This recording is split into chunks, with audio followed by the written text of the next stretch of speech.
How's everyone doing today? This is Chopping It Up Hardcore with Hal Capone, discussion number 76. Today, my special guest is Rusty Steele from the amazing bands Dispensing of False Halos, Eclipse of Eden, and Battlefields. If you haven't heard those bands for a while, go back, listen to them. Unbelievable stuff, like just crushing, brutal stuff. We're going to get into all kinds of stuff. Hold on, I'm going to grab you right now. How this goes. Rusty, how you doing? Doing good. Hold up here. How's that? Good, good. You hear me all right? What's that? Can you hear me all right? I can hear you, yep. Perfect, perfect. I just want to thank you so much for taking time out to do this with me. I really appreciate it. On a Sunday, I know people are busy, and you've been traveling and doing things. So I appreciate you taking time out, especially it's in the morning there, so even more so. Thank you again. Thank you for having me. Usually when I first start out, my first question is, what got you into punk and hardcore? Like, what were the bands that kind of, you grabbed onto? And also the second part of the question is, what were you listening to before punk and hardcore?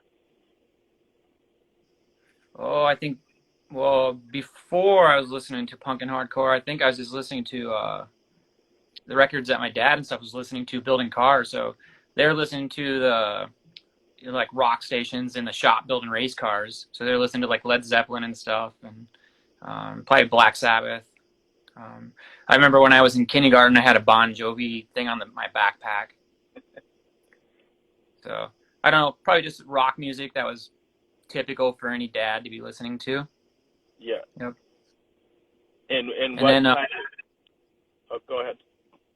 I'd say then what got me into punk and hardcore would probably be around sixth grade. I'd say probably the Misfits and Exploited, bands like that. There's like a lot of older skateboarder kids, and back then like punk rock and skateboarding used to be hand in hand. So every skate magazine you had, there's tons of bands to look through, and I was always checking out those bands. And from the older skateboarding kids, we started going to shows because they were always talking about going to shows in Sioux City. So that's where me and a few friends started going to shows and learning about all these underground bands, and then seeing band t-shirts on those guys there, and kind of opened the doors for us.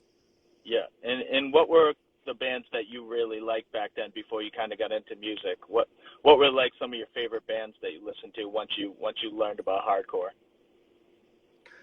I would say early on I was pretty obsessed with like definitely the Misfits, Black Flag, Exploited, Vandals, a lot of that type of stuff.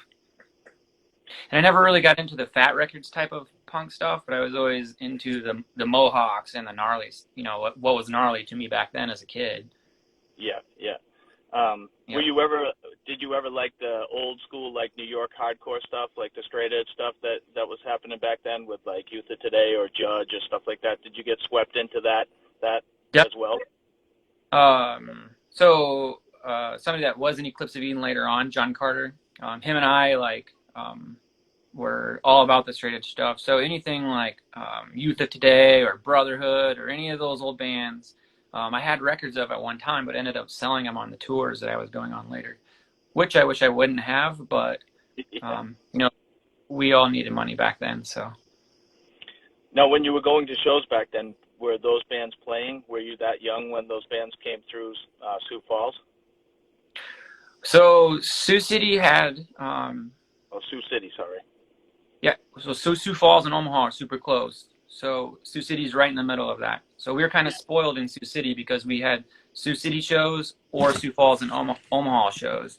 Yeah. But I would say like in Sioux City we had more of the gnarly bands coming through, and in Sioux Falls they would have like more of like the Victory Records bands. So Warzone, Snapcase, Earth Crisis, all that type of stuff. I think even 108 played there. Nice, nice. So what kind of got you into wanting to be in a band? And also, did you play an instrument before you started doing vocals? Did you try that out? Because like I think everybody that I talk to kind of tries an instrument and then it doesn't work out and then they end up like being a singer. in a band?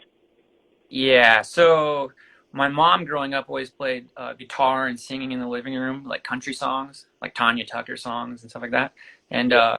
so I always had a guitar in my hand because that was kind of from our family, but it never went anything past power chords or, nothing I could ever play in a band. But I think like um, probably around seventh and eighth grade, skateboarders, we wanted to be in a band because we started going to shows. So we just started a punk band back then, and I don't even know how I ended up doing vocals, but I just maintained that after that. Yeah. And what kind of band was that? That first band you did? What kind of music were you guys playing? And what was the name of that band also? That band was Hacker with an anarchy sign. So pretty ridiculous. But then we were listening to like The Germs and Exploited and stuff like that. Yeah. Yeah. So where did Eclipse of Eden kind of come in and form? How did that form? So several of us were in bands around Sioux City, and we were playing shows at that time as like the openers of the local scene there. Yeah. And I was in a straight edge band called Refined, and Joe Ross and a couple of other guys were in some other bands like Tamakiet. And um, so John Carter and I were traveling to Omaha to try out for this band called System Failure when they were just coming out as vocalists. And we are going to do a dual vocalist thing with that. And I think during that time, Will and Joe Ross started talking about wanting to start a newer band. And somehow John Carter was like, oh, well, we're trying to start this band, so why don't we just hook up and do this? And so that idea really came from like Will Bliss and Joe Ross starting Eclipse of Eden. And then the hardcore side of it probably came from John and I because that's what we were all about at that time. So. Yeah. I mean, it was kind of a special time in your scene back then with In Loving Memory and Spirit of Versailles and bands that kind of evolved out of that, like Examination of the and stuff like that. Can you just talk about how special it was, that Midwestern, like upper Midwestern hardcore scene and screamo scene back then? Totally. So we all started going to shows together in high school, and our high school bands were playing. And then I think towards the end of high school, like our senior years for all of us, was when Spirit and Eclipse and all these other bands just started popping up. But I don't think in the beginning we really knew what we were doing or what was really going on. And we were kind of oblivious to what screamo was or all this other outside stuff until people started telling us that's what we were. And that didn't happen until a year or so into playing. And then, sorry, I'm drawing a blank with all that space of time right there. But, like it wasn't uncommon for us to all be on the same show or one of our bands playing with another band. And at that time, Des Moines, Omaha, Sioux City, Sioux Falls, they were basically one scene when it came to that underground little culture we had going. And so we were just as good of friends with the kids in Sioux Falls as the kids in Des Moines. And I think that's why we all ended up moving back and forth to those cities, is because we were just as welcome there as we were in our own hometowns. So. Yeah. Being from New England, I mean, I live in New Hampshire. Back then it was like hard to find those records and CDs from the Midwestern like bands that I talked about. So I was I was always, back then it was like Audio Galaxy and LimeWire and stuff like that, to just try and find like a song here or a song there, because I could never find the records in the record stores up here. So like I was so drawn to that sound, and so I tried to eat up as much as I could and try to find as much as I could when I heard those bands. And it's just kind of strange, from like a lot of people in New England love those bands, you know what I mean? And when obviously Eclipse of Eden toured a bunch of times, and you toured with Love Lost But Not Forgotten and Neil Perry, right? Eclipse of Eden. So almost, yeah. So in the beginning, the bands that were together like seemingly all the time was Eclipse, Love Lost Not Forgotten, and Spirit of Versailles. So we were on shows together all the time. And After that's kind of how we started touring with Love Lost. So we kind of like started out together, adventuring out towards the Northeast, and that happened 3 or 4 different times. And so we kind of just grew together in the beginning until we each did our own thing. Yeah. And how were those tours in the beginning? Like, was there some special memories of those tours? It really sucks touring in a minivan with a tiny, tiny, tiny little trailer. So I remember just sitting in the back with no seat, looking out the back window, driving up the mountain passes in Pennsylvania with, ice going up them and not being able to get up them. And in the beginning, you're living like by the hundreds of dollars. If you didn't get paid at a show, you're kind of screwed. So Yeah. those are the memorable parts. And then looking back, now I see like all of the bands that we were playing with now are like pretty iconic bands for what was going on. So like Love Lost and Neil Perry, for example. So. Yeah, definitely. Yeah, like I said, I feel like Eclipse of Eden doesn't get enough. Very underrated band because such a, my Reflexes Revenge is like it's an epic CD for me. You know what I mean? I love that CD. It's one of my favorites, and I feel like it doesn't get enough shine. And like you said, you've played with so many great bands, and you toured all over the place. I just feel like more people should kind of gravitate to older bands and like listen to them again and just see how special it was back then.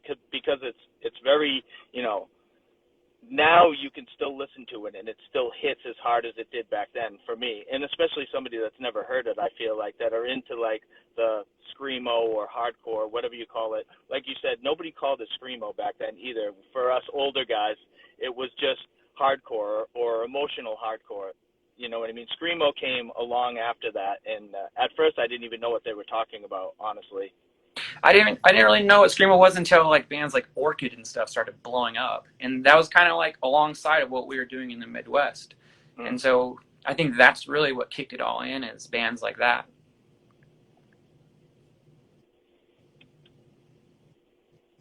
Even with Orchid though, when I first saw them, it wasn't screamo either. I think it kind of just all of a sudden when these bands broke up, all of a sudden it was dubbed screamo, and then you know what I mean. It was it's a very strange thing, and and now it's called scrams. Which are you familiar with? What do you think of that word? It's kind of silly, but I think they use it as a way to identify like what real screamo is versus like the Hot Topic bands kind of got wrapped up in being called screamo, and has seemed offensive to all of us. Like, what? That's not screamo. What the hell are you talking about? Yeah. Going back to Neil Perry, how were the shows that you played with Neil Perry back then? And how did you guys actually link up? Was it kind of they were touring and you were touring and you met up, or did you guys set something up beforehand? Yeah, we set something up beforehand. So there was a time that Tanner had left Spirit of Versailles, and we were moving as a band from Sioux City to Des Moines. And so as he was leaving Spirit of Versailles, he decided to move with us and join Eclipse of Eden and join in Loving Memory at that same time as well. But once he joined the band, the contacts and stuff that he had built with Spirit of Versailles also now became our contacts. Mm-hmm. And I remember I see Joe Ross on there, and we just talked about this show. But I think we played a show in Atlanta called Under the Couch Festival, and it was with Portrait, Guyana Punchline, Joshua Fit for Battle, Love Lost, Neil Perry. And I think at that point we kind of like start talking about doing that tour because My Reflexes of Revenge was coming out. Mm-hmm. And I think we just both mutually booked the tour. And was there any memorable shows that happened on that tour that you played with Neil Perry? Do you remember any like epic shows that kind of went off back then? Probably the last show that we played on that tour. So the last show we played on that tour was our last show, and there's a really interesting story with that. But yeah, that was probably like the most emotional, like gripping and like passionate show that we had ever played, and it just so happened to be the last show. So yeah, I would say that's the most memorable one. But most of that tour was pretty solid and fun. There was some I remember like I think it was in Dayton or Columbus, Ohio.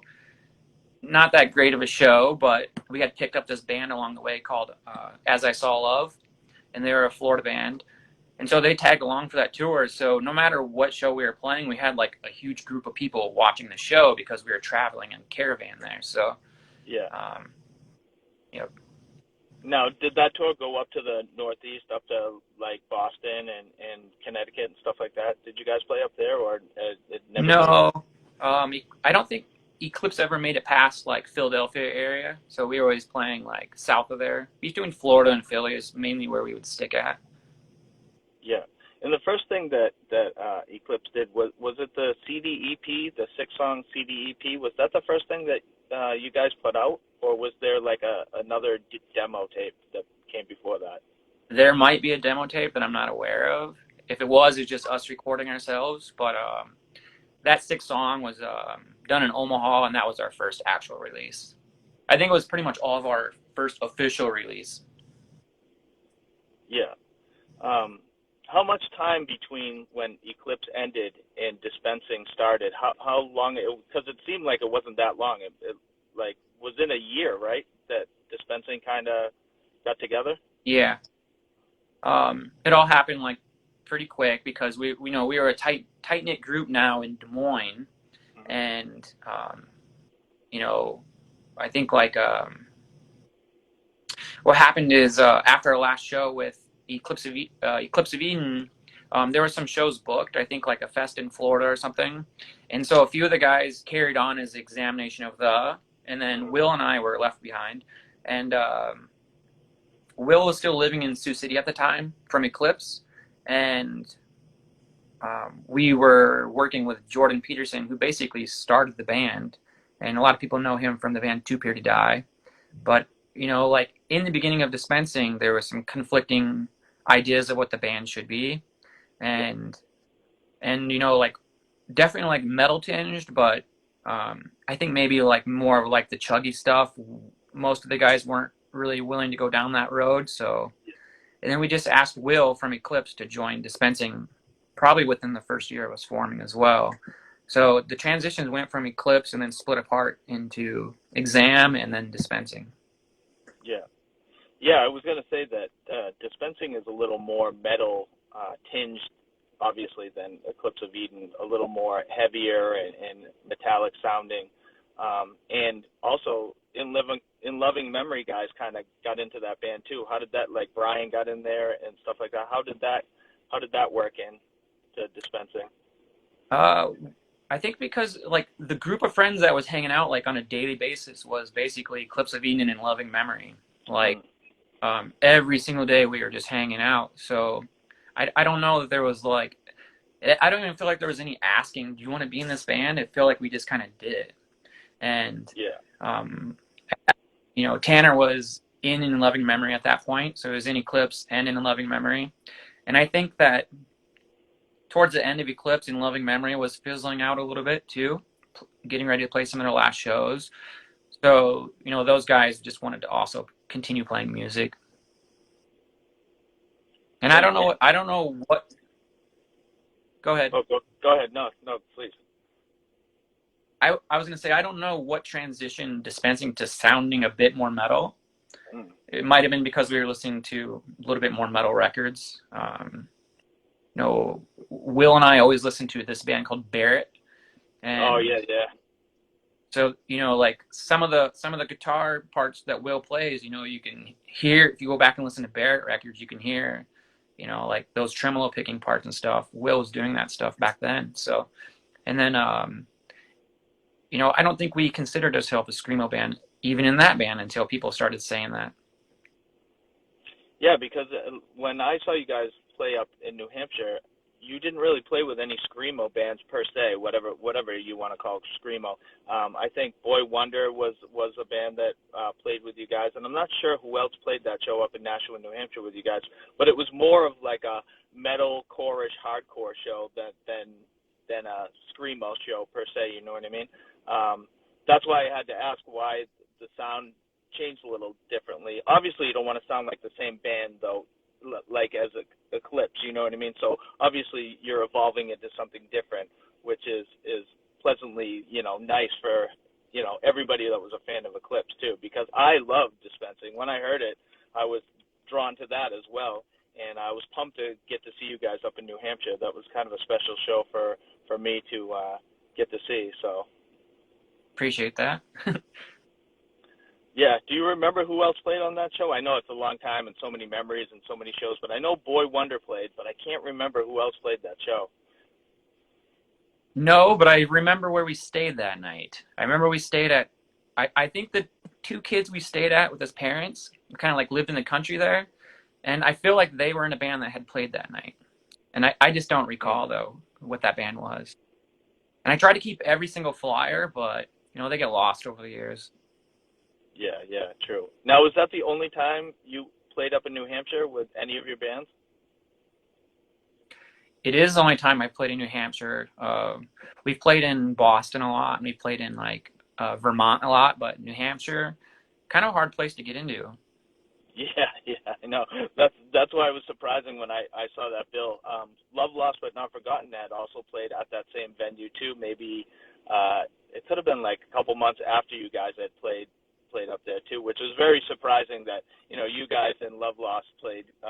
So I had to go to both of those shows, obviously, because when something rolls into New Hampshire like that I'm not going to see, maybe never. I made sure that I saw both those shows and videotaped both those shows as well. Were they on a tour package then? Like Code Yeah, 7?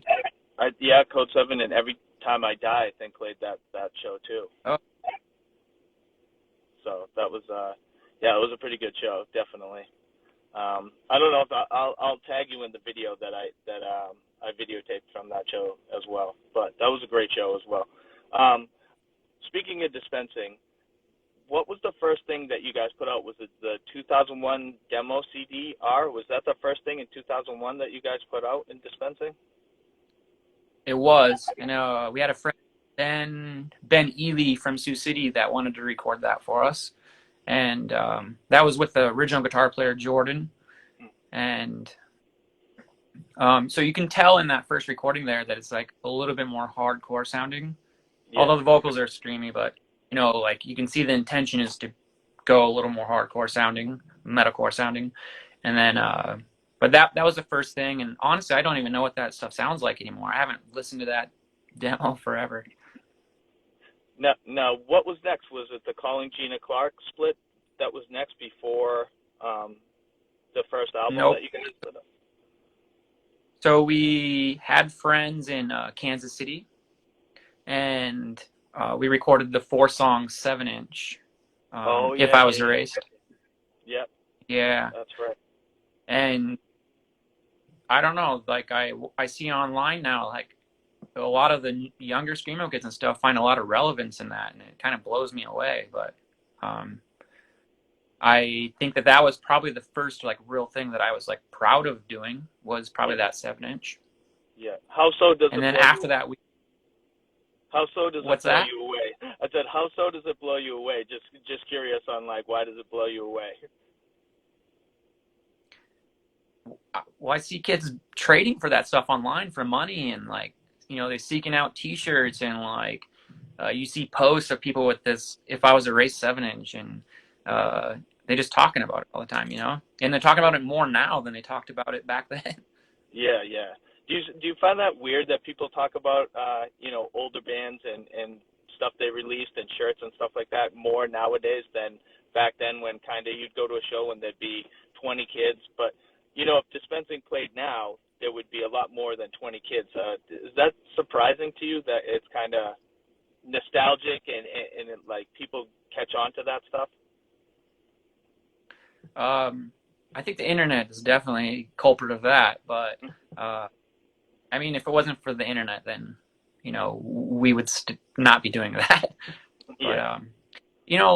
But the first things that I remember friends talking about super hard to find records were black metal records and stuff from overseas, and now that's kind of what the weird streamo stuff has become, is these bands only put out 200 records or 50 CDRs, and kids are trying to find that stuff. Yeah, yeah. I feel like Discogs has blown up since. I mean, seriously, some of this. I mean, I'm guilty of going on there too, and because I sold a lot of my stuff, just out of stupidity. You know what I mean? I had a bunch of records, bunch of CDs, and I sold almost everything. And now in the past like 10 years, I've been trying to get like CDs back and stuff like that because I don't own a record player. So I've just been trying to, get my old stuff back just to have it. And Discogs has been helping me on that front for sure. What do you think of Discogs? Because it's pretty amazing, like what people are selling. Although sometimes people are selling stuff for crazy amounts of money. Well, when Steven Innit tells me people are buying dispensing shirts for $50, I'm like, what the hell? We need to get the screens out and start printing our own shirts again. But I don't know. I like Discogs. When somebody messages me on Instagram or Facebook asking if I have an old piece of music and I don't, I usually go look on Discogs for them and then send them a link to that or something. Yeah. I at least try to help them find what they're looking for because I don't have it. Yeah. Now, have you ever thought about reprinting some shirts and putting them on like Bandcamp for Dispensing or Eclipse of Eden? Because I'm sure they would sell like pretty well nowadays. Well, I feel bad about it. And I don't know how we would divvy up the money because it'd be fair to the members, to have the money for. In a case for like Battlefields, like we can put it into a fund of money that we owe the record label still, and maybe future endeavors. But as far as the bands from like 20 years ago, Steven sent me a picture of a screen that he still has of Dispensing and like said you should print these, and I don't know. Yeah, it could happen, but I wouldn't. Yeah, I still have my Dispensing shirt, but it's almost like a youth large size, so it's very, you know what I mean? I'm fat now. I gained like a bunch of weight after I got old, so it looks like a half shirt on me now, but I still have it. I made sure I still kept it. I saw it in the video, and it looks like it's still in good condition. Yeah. It's just a little short. It's like literally my belly hangs out of the bottom of it. But yeah, I kept it in good condition, and I mean that we're talking. This is like 20 years now that I went to that show in Nashua and bought that shirt. So it's been a long time. Yeah, that's wild to me.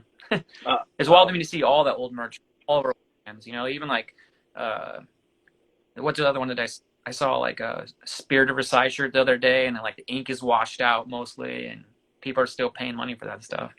Yeah, it is wild.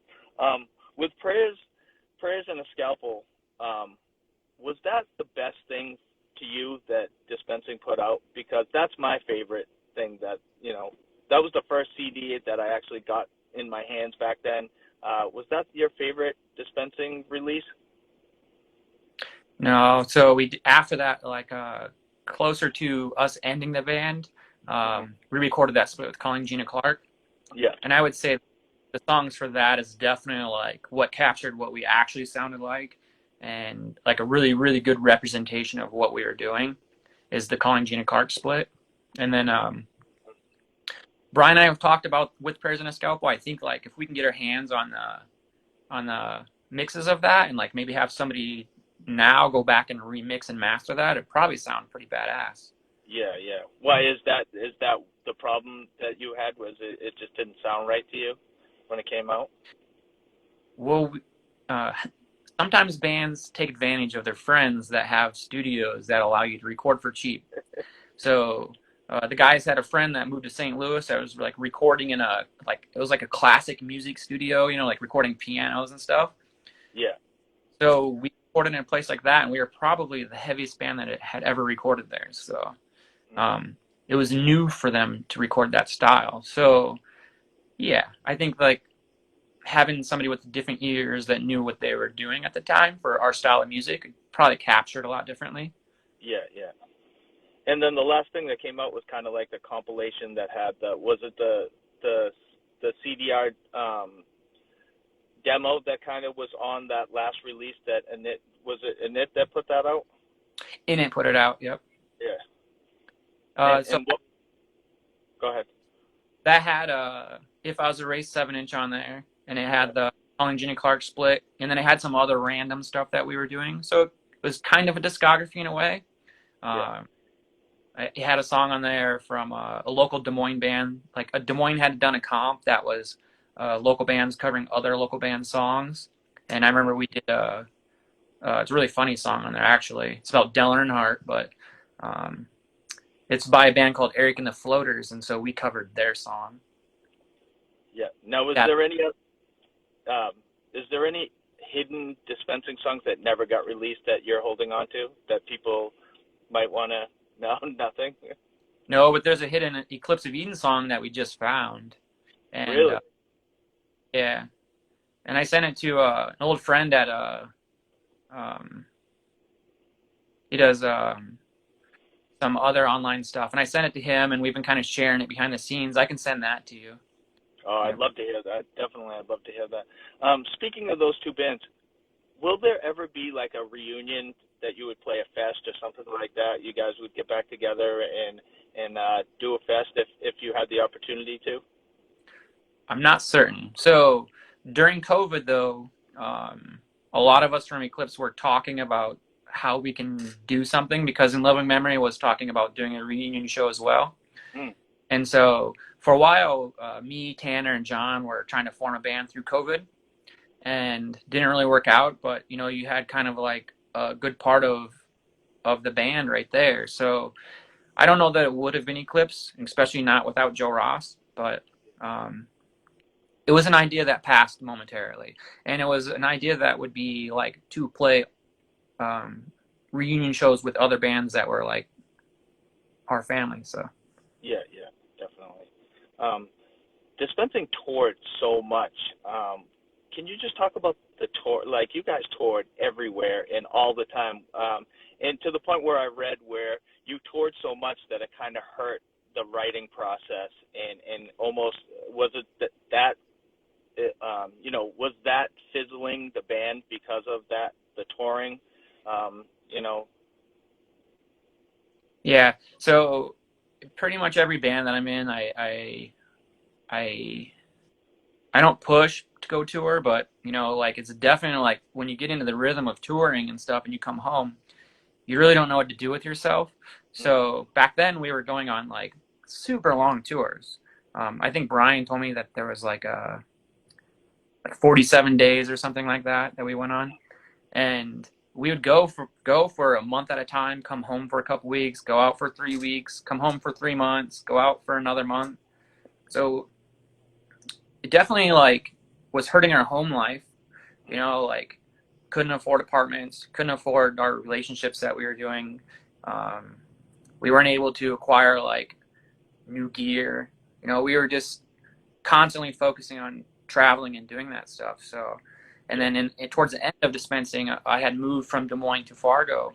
And so, you know, just to go to band practice was a 7-hour drive. And so that became kind of an issue. Yeah, and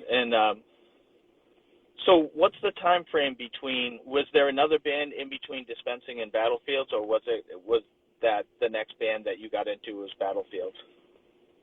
Well, for a small, at the end of Dispensing, uh, our friends from Denver called Yuriko, they were going on tour, and we were really, really good friends with them. And that was like the new Angels Never Answer band, Yuriko. And for a few shows, I had done second vocals with them, with Dave, and that never really panned out. And then it was only a short while after me living in Fargo that Battlefields was formed. And how did that form? How did you get all the members together? And was it your idea, or did it kind of just work in to, fruition, and all of a sudden you guys were a band? How did that actually happen? For Battlefields, Yeah. well, we all worked in a head shop called Discontent, and well, 3 of us did. And so there's this band called Sleeping in Gethsemane from Fargo, and in the beginning of their band, a couple of the guys were wanting to start a band with Andy and I, and Andy is guitar player of Battlefields. And so we had jammed with them a couple of times and didn't really work out. And then basically Andy and me were just like standing by waiting to start a band. And then at the head shop, we were always listening to like Cult of Luna and Neurosis and stuff. And so everybody in the whole shop is like loving these bands. And we're just like, why don't you fucking start a band? And so that's how we did it. And that's kind of how the musical sound kind of formed too, right? Through the likes of Neurosis and stuff like that, because obviously it's like a doomy, more musical, epic type of, band, but with crushing vocals, like really, really brutal, crushing vocals, which, was pleasant. I was pleasantly surprised to hear it because I didn't expect that when I first heard Battlefields. I was like, holy shit, this band is heavy, like really heavy. And I love it too. Hats off to Battlefields. It's just a great band. What what happened with Battlefields? Is that still kind of a thing now, or is that completely done? Well, after the last record, I think we recorded in 2010. Rob had moved to Minneapolis, and Matt had moved from St. Cloud, Minnesota, down to Orange County in California. So it really like kind of parted us apart, and we just took a hiatus. Our last show we played, I think, was with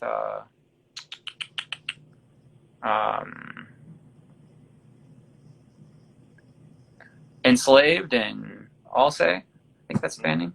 That was our last show. I think we played live, and we never called it quits. We just went on a hiatus, and over this past month or so, we were talking about continuing writing. So we'll see what happens with that.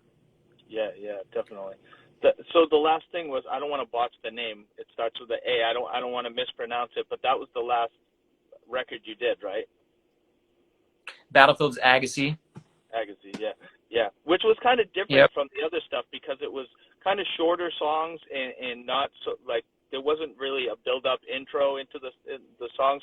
How come you guys switched it up a little bit, like for that album? Because literally, it's kind of short songs, like 3-4 minute songs, super faster than normal and like really aggressive. What was the switch up there?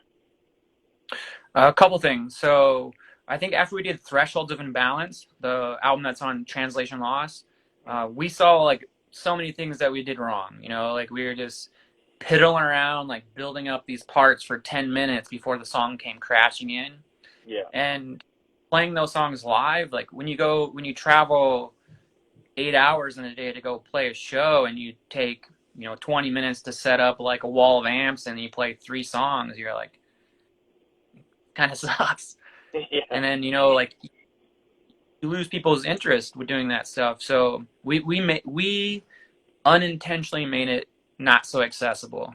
And then when Andy left the band, left Battlefields, Jim, who was in a band before that called Empires in Minneapolis, he was a shredder and guitar, and so him and Rob like really like went to town and like kind of like reworked some stuff that we had going on, and basically took out all the ambient leads. We just cut to the chase is our whole idea that we were doing. We were just cutting to the chase, and I think if we start writing again or continuing the songs we left off with, I think like all those parts will probably be chopped up as well. Yeah. I was going to ask you on the new, if you were saying working on new stuff, would it be similar to the last album instead of? I mean, there's a sweet balance between because I enjoyed the stuff too.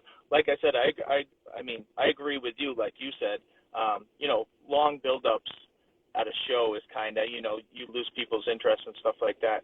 Which I'm not knocking Exam at all because I love Exam and the first stuff they did is like some of my favorite stuff, but I kind of hear what you're saying because when they kind of did that kind of stuff with long build-ups in the beginning and kind of long stretches in between, the brutalness, it's like I could see people losing interest in that as well. So like I agree with you live, but listening to it, driving in the car is amazing to me, like those long build-ups and stuff like that if you're going on a long drive. So totally. There's a sweet balance for sure. I kind of want to go back to touring, especially with Dispensing and all the tours. Can you just talk about some of the special shows that you played with Dispensing? Being on tour for so long and everywhere, all over the place, what were some of the special shows that you guys played? I think the guys would agree with this, but we always loved going to Florida. Like Florida was the best for us. We were treated more at home there than we were at home. People in your hometown, we weren't.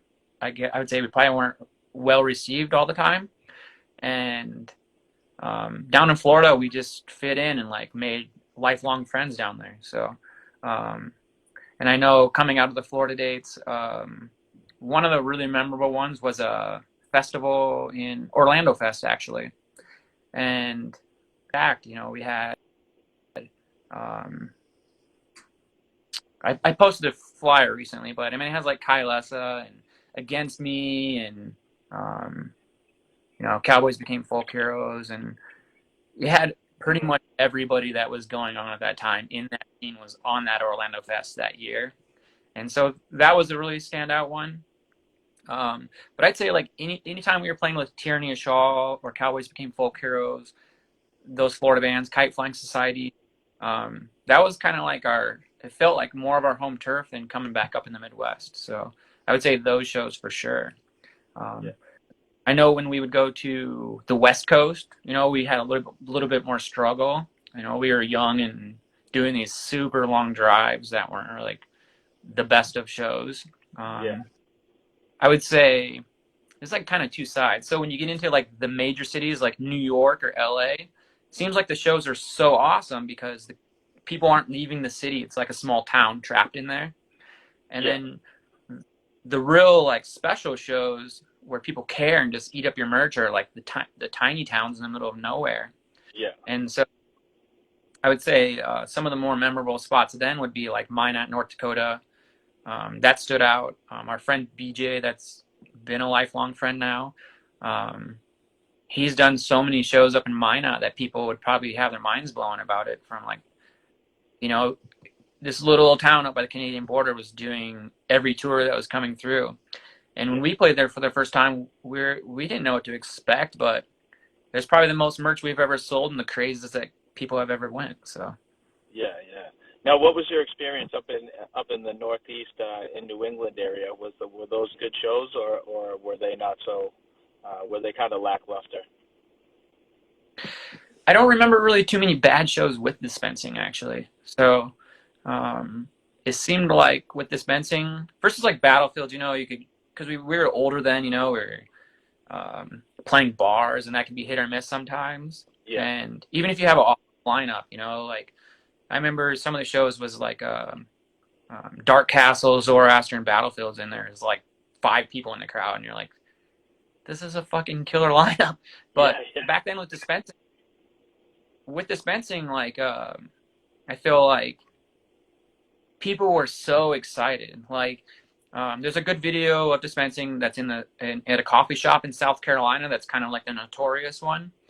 And that was like a really good example of how pretty much all of the Dispensing shows were, like it was super cathartic and fun and crazy, and I don't know, we just like put a lot of emotion out there, and people loved it. We made so many friends from Dispensing. Yeah. Now, right now, do you have any musical endeavors you're into right now? Like, are you in a band right now? What do you have going on right now? Well, the most practicing I do is putting on the 4 Battlefield songs that we've been working on for the past 10 years. And since we're so far apart, I do that. My friend David in Minneapolis, he has this band called Mote that he's been working on for a long time. Mm-hmm. I wish he would do more with it because it's absolutely like amazing written screamo stuff. And so he asked me to collaborate with him on that, but it's not really his main focus. And then locally in Billings, where I live now, I'm jamming with a buddy named Hunter and a buddy Reed. It's more just like really dark, kind of like avant-garde metal stuff. I don't know. Not very accessible metal, but the songs are like 10 minutes long and like very dark and black sounding. Yeah, nice. Now, is screaming still easy for you, being like, we're all getting older and stuff like that, and I was in some, older hardcore screamo bands, and I just turned 50, and I feel like I don't think I could do it anymore. Is it as easy as it was back then as it is now? It takes me a little bit. So at first, like I'll record the sessions that I'm doing, and I'm like, my voice will crack or something like that, and I'm like, why do I remember it sounding like that or doing that? So I'm trying to like experiment with like going low or going high or just doing what's natural. And so I think like just the natural like pissed off scream is like still working for me. Yeah, yeah, nice, nice. Yeah, I wish I still had the old lungs to do it, but it's I don't know. Somebody mentioned it to him, one of my friends who's starting a band. He's like, "Oh, we need a vocalist," and I'm like, "God, I don't think Santa could be a front man on in a hardcore band right now." So, yeah, I wish I could, but I don't know. I don't think I could handle it, honestly. Um, so usually at the end of my talks, which like Instagram pinned me for an hour now on these talks. I used to be able to go 4 hours, and now they cut me off at one because I went through some bullshit guidelines and posted an anti-racist post. So now they cut my live to. I was banned for a month, and now they cut me to only an hour. So usually I do a rapid fire at the end because we have about 10 minutes left. So I'm going to shoot some rapid fire questions at you. All right. All right. First one. Gotcha. All-time favorite New England punk hardcore band for you in New England, like Boston, Connecticut, Rhode Island. Oh man. What? I don't know. So like maybe like Orchid and Neil Perry? Well, Neil Perry, I think, was from, Yeah. where are they from? Pennsylvania, I think, or New Philadelphia Jersey? area. New Jersey, yeah, yeah. Philly area. Orchid's definitely from Massachusetts, though, so I'll take that one Yeah. for New England. My next question: what was the first punk hardcore show you attended? Oh man. I wouldn't be able to say the name, but I remember like in the 7th and 8th grade going to shows like The Mentors Mm. and I remember seeing The Makeup and stuff. I remember Travis from Song was on here and like all the shows he was talking about from Sioux City. We were probably standing next to each other at those shows growing up. So Yeah, yeah. How was the Mentors back then? Were they crazy back then, or was it? Um, well, when you're a young guy going to a punk show, you know, you see extreme stuff, but when you see like old dudes pull out their pull, you know, like expose themselves and stuff, they're like yeah, pretty much everything your mom thinks you're doing at a punk show is probably yeah, happening there. No, it's pretty rad for a little guy, but yeah. yeah. And I wasn't even into My, that at the time, but yeah. yeah, yeah. I can understand that. My next question: what was your all-time favorite show you played? You can give me a couple because you played so many. What was the most memorable one for you, though? That meant the most. Um, a couple. So, Under the Couch Fest in Atlanta with Portrait, Guyana Punchline, Joshua for Battle, Love Lost, Eclipse. That really stood out to me. And then when Battlefields toured with Amon Ra in Europe, those shows were phenomenal because Amon Ra was kind of blown up. So, but Yeah, in their home in Brussels, we played at a train station with Baroness and Amon Ra. You know, and that was the first time I've ever played to like a sea of people. So, you know, yeah, that's pretty memorable. yeah. That sounds epic. Definitely. Is there video of that show somewhere There on probably YouTube is. somewhere? I can't. I'm sure there is, but you can't find it with Battlefields in it. The thing with searching for Battlefields is the video game Battlefields like totally like ruins the algorithm of looking up Battlefields. Yeah, yeah, I know. It's funny because YouTube has a lot of hidden stuff, and even if you're searching the name, it never comes up. And then there's like some weird, dumb keywords that you have to put in, and then you finally find those things. Because I've talked to a million people, and they've been like, "Oh yeah, I put that on," and then I'll search the name of the band, and it never comes up. It's almost like hidden from some people because I'm sure there's a million things out there that I haven't seen on YouTube as well. So it's kind of frustrating when you're dealing with YouTube sometimes. I'd agree with that. My next question: What was your all-time favorite hardcore punk show you attended that you didn't play in, like that your bands weren't playing, that you went to and saw? What was the most epic all-time favorite one for you to see? Well, it might be kind of weird, but there's a couple of those too. So I remember when Zayo came out with Blood and Fire album. Mm. You know, like that live, seeing that live and like hearing that record for the first time. You know, we were going to Cornerstone Festival in Illinois because it was close to Iowa, and I think it was like Living Sacrifice and Zayo and Training for Utopia. So like the sets of Training for Utopia and Zayo together on that night bill was like, you know, it took everybody back because that was like the first time I saw like just gripping passion of what was going on. Yeah, wow. I got to see Zayo on that tour too up in Portsmouth, New Hampshire, and I was blown away. Definitely, that especially you're talking about Training for Utopia too. That split with Zayo and them, that split is crushing. I think on that show too was Strong Arm's last show, and I Really? remember, Wow. yeah, and I absolutely love Strong Arm. The vocals on that are just absolutely amazing. And anytime anybody brings up Shy Hulot, I'm like, well, Strong Arm. Yeah. I feel like another band that doesn't get enough shine is Overcome I think they were from Arizona. You Arizona. were big Overcome. They're so good. I went through that phase too. Yeah. All right, my next question. I'm a huge movie fan. I always ask this. What was the last movie you watched? The new Ice Age movie with my son Nice. last night. Nice. I almost got duped into watching Cinderella last night, but my wife took over for me with my daughter, so I got to do something else. But I almost got duped into watching Cinderella again for the I don't know 10th time. I also always ask this: what is your all-time favorite horror movie? Oh, I have really bad anxiety, so I actually so when Punisher came out, I was going through like the I think the TV show or movie Punisher came out. Like Yeah. my store had just gotten broke into, so my anxiety levels like went through the roof. And then like watching Punisher like just razzled me. So I really stay clear of anything horror or like thriller like that because it just raises my anxiety level so much. Yeah. What about back in the days though, when you were kind of like a teenager? What was your favorite horror movie back then? Or were you not into horror movies back as a teenager? I don't think I really ever was. No. I've definitely watched a fair amount of them. I'd say probably I don't know if you consider Gummo a horror movie, but that was definitely like on rotation with like Eclipse and Love Lost and All of Us. It was an Yeah. obsession with Gummo.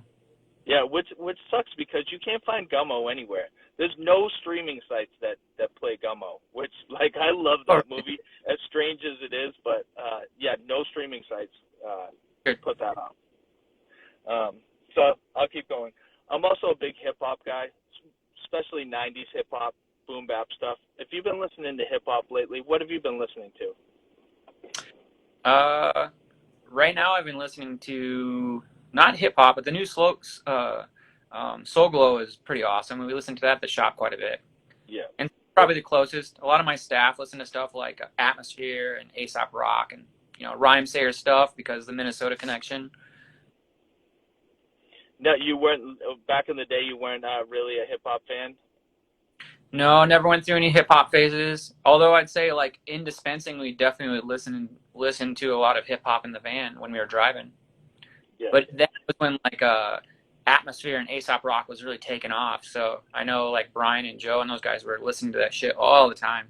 Yeah. Was it annoying to you just because you weren't, or you could deal with it? I think what kept us alive and going then was kind of trying to annoy each other. So we were all playing things in the van to like keep us awake on overnight drive. So Yeah. that's where that began, yeah. Yeah. Somebody just wrote "People Under the Stairs" all day at West. Ha ha ha. "People Under the Stairs" is amazing. So just to put that out there, I love "People Under the Stairs." And my last, well, I got two more questions. What is your favorite song to play live when you were in Eclipse, Dispensing, and Battlefield? Give me three songs that were your favorite to play live when you guys played. Oh man. So I can't answer for the Dispensing part. So the Dispensing part would be the last two songs that were on the Calling Gina Clark split. Yeah. Which Way to Transparent Blue. You know, those songs were just like super chaotic and real cathartic. Yeah. When it came to Battlefields, probably like the first song that we ever really worked on was Tides Upon the Crescent City. That's on the Stained with the Blood of an Empire album. And that song, like through the existence of the band playing live, we kind of always included that because that was the one that we just really felt the best about. It had highs and lows and even had some like kind of screamo parts in the middle of it. So Yeah. And what about Eclipse? What was your favorite Eclipse, song to play? Eclipse was like the band that would like drive 10 hours and set up in 5 minutes and play a 10-minute set and then peace out. Yeah. So and our thing back then was just like go crazy. You know, we were playing a show to put on a show, so we were going bonkers. I don't know. I definitely know that when Tanner joined the band and the album My Reflexes Revenge, like we would just play that front to back, and it was like kind of just one solid piece because we connected them together with samples and whatnot. Yeah. Stars to Scars is by far my favorite song. Like, and I wanted to ask you really about the snare drum because on that record, it's very reminiscent of like the Usurp snare drum with the sound of the recording. Do you agree with that? Like just the poppy sound of like the old school Usurp sound. Do you agree with that?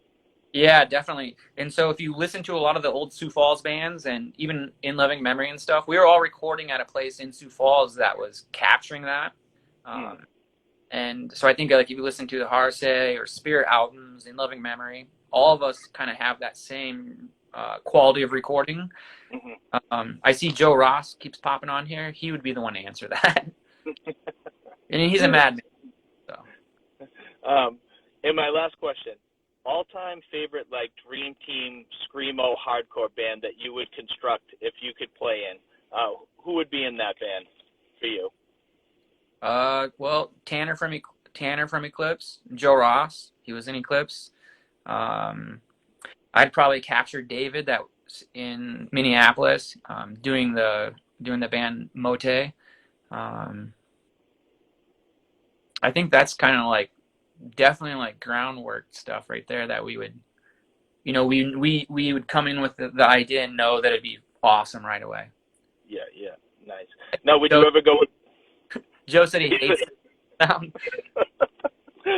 I'm old, so I love that sound. I love the grittiness of it. You know what I mean? I've been listening to it for a while, and I don't know. I love that old, like, I don't know. It's not muffled. It's just that poppy, like, old recording sound of the snare. Like, I don't know. Sorry, Joe. I love it. But I'm going to wrap it up.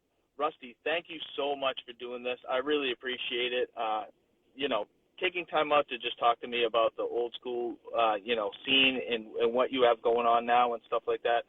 It's just been a pleasure for me to talk to you on a Sunday. I mean, I'm surrounded by huge snowbanks and stuff like that. I didn't want to have it break up at my house because my Wi-Fi was being a little wonky, so I wanted to do it right. So, like I said, I was doing a little parking lot pimping today on this interview discussion. So hats off to you. Thank you so much for taking time out, and let's stay in touch, definitely.